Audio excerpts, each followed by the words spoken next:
Hello বন্ধুরা, আসসালামু আলাইকুম and welcome to my channel. আশা করি আপনারা সবাই ভালো আছেন এবং আলহামদুলিল্লাহ আমিও ভালো আছি। তো চলে আসলাম আরেকটা নতুন ব্লগ নিয়ে। এই যে দেখতেই পাচ্ছেন, বাসায় নতুন ম্যাট্রেস নিয়ে আসা হয়েছে। আসলে কিছুদিন আগে আমার বাসায় আমার রুমের জন্য নতুন ম্যাট্রেস নিয়ে আসা হয়েছে।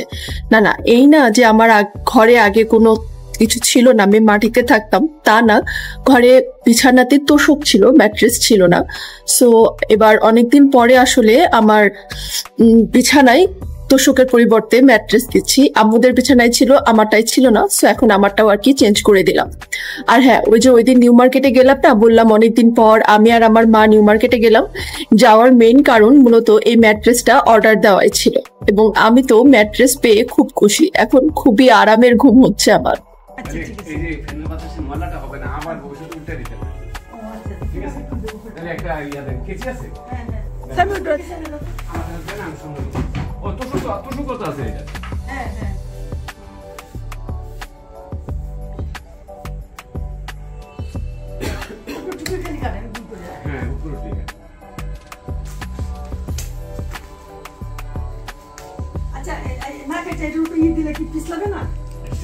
পিছলে যাবে তো, ইয়াটা থাকা যাবে না পরে।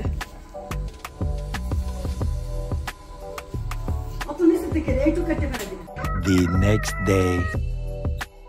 ফেসবুকে দেখলাম হডক নামে একটা নতুন শোরুম খুলেছে ধানমন্ডি নয়রেতে। সো একদম বাসার কাছে হওয়ায় বলছে যাবো, আর এটা তো বাসার কাছেই, কিন্তু এরকম করেই আর যাওয়া হচ্ছিল না। ওই যে কথায় বলে না, মক্কার মানুষ হজ পায় না, আমার অবস্থাটা ঠিক এমনই হয়েছে। এই হডকে অনেকদিন ধরেই যাবো করে যাওয়া হচ্ছিল না। তো ওই যে বললাম না, ওই দিন ভাইয়ার সাথে কিছু কাজে বেরিয়েছিলাম, তখন চিন্তা করলাম যে একবারে এটাও ঘুরে আসে, না হলে আমার আর বাসা থেকে বের হওয়া হবে না। তবে হডকে গিয়ে ব্যাগগুলো দেখে তো আমার মাথা খারাপ। এত সুন্দর সুন্দর ব্যাগ ছিল এবং সবগুলো জিনিসই সুন্দর ছিল, মানে জুয়েলারি ছিল, ব্যাগও ছিল এবং খুব বেশি প্রাইস ছিল না, রিজনেবল প্রাইসের মধ্যে সবকিছু আছে। সো আমি তো গিয়ে একদম মাথা খারাপ হয়ে গেছে এবং অ্যাজ ইউজুয়াল আমি প্রিপেয়ার হয়ে যাইনি, সেদিনকা আপনাদের আগেই বলেছি। সো আমি তখন তো কিছু কিনতে পারিনি, যেহেতু আমার বাসার কাছে আর আম্মুকে নিয়ে গিয়ে আমি যে কোনো সময় কিনতে পারবো। কিন্তু আপনাদের সাথে আমি শোরুমটা শেয়ার করি, যদিও মনে হয় ফেসবুকে অনেকেই দেখেছেন, তবে না দেখে থাকলেও আমার ভিডিওতে দেখে নেন এবং অবশ্যই এই দোকানটায় আসবেন। এটা হচ্ছে ধানমন্ডি নয়রেতে 36 নাম্বার বিল্ডিং এর 3rd ফ্লোরে। সো দেখে নিন কি কি আছে হডকে।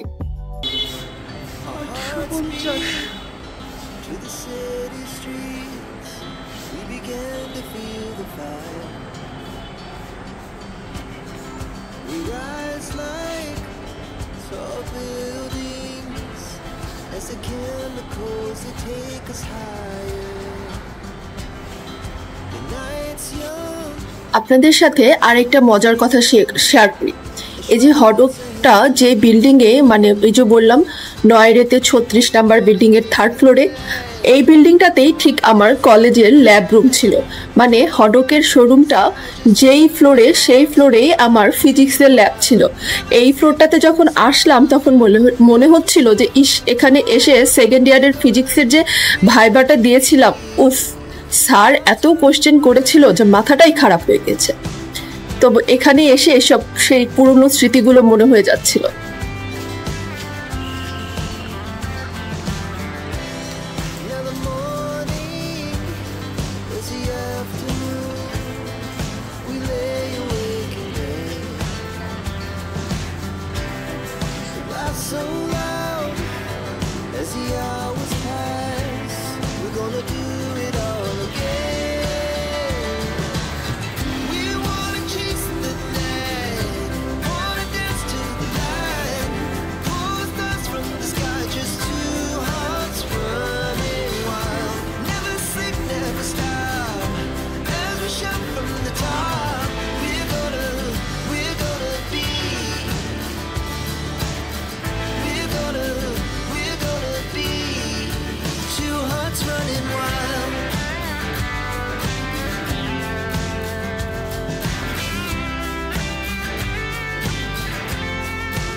এই যে লাল লেটার বক্সটা দেখছেন, এটা কিন্তু আমার খুবই পছন্দ হয়েছে। দামটাও খুব বেশি ছিল না, রিজনেবলই ছিল, কিন্তু কত ছিল তা এখন তো মনে নেই।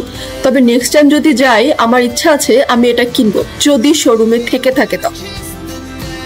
A few hours later. বাসায় আসতে আসতে এমন ক্ষুধা পেয়েছিল, আর বাসায় এসে দেখি আম্মু এই মজার মজার সব তরকারি রান্না করেছে। রুই মাছ আর বেগুন দিয়ে তরকারি, আর ছিল এখানে করলা ভাজি, তাও আবার চিংড়ি মাছ দিয়ে, গরম গরম ভাত দিয়ে করলা ভাজি, উফ।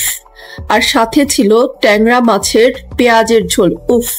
আর কি লাগে, যেমন ক্ষুধা পেয়েছে তেমন তরকারি, মনে হচ্ছে এক থালা ভাত খেয়ে উঠবো আজকে। গত 11-12 নভেম্বর ব্র্যাক ভার্সিটিতে হয়ে গেল অ্যাকোয়া অ্যাডভেঞ্চার ফেয়ার ক্লাব, আর 14 নভেম্বর ছিল mental health awareness fair. So এই দুইটা ইভেন্টের কিছু অংশ আমি আপনাদের সাথে শেয়ার করছি, আর আপনারা ইভেন্টটি এনজয় করতে থাকেন, আর আমি আপনাদের কাছ থেকে এখানেই বিদায় নিয়ে নিচ্ছি। তো যদি আমার ভিডিওটি ভালো লেগে থাকে, একটা লাইক দিতে কিন্তু ভুলবেন না। আর যারা এখনো আমার চ্যানেলটি সাবস্ক্রাইব করেননি, প্লিজ আজকে আমার চ্যানেলটি সাবস্ক্রাইব অ্যান্ড শেয়ার করে আমার সাথেই থাকবেন। আমার পরিবারের জন্য দোয়া করবেন, নিজের পরিবারের খেয়াল রাখবেন। আল্লাহ হাফেজ।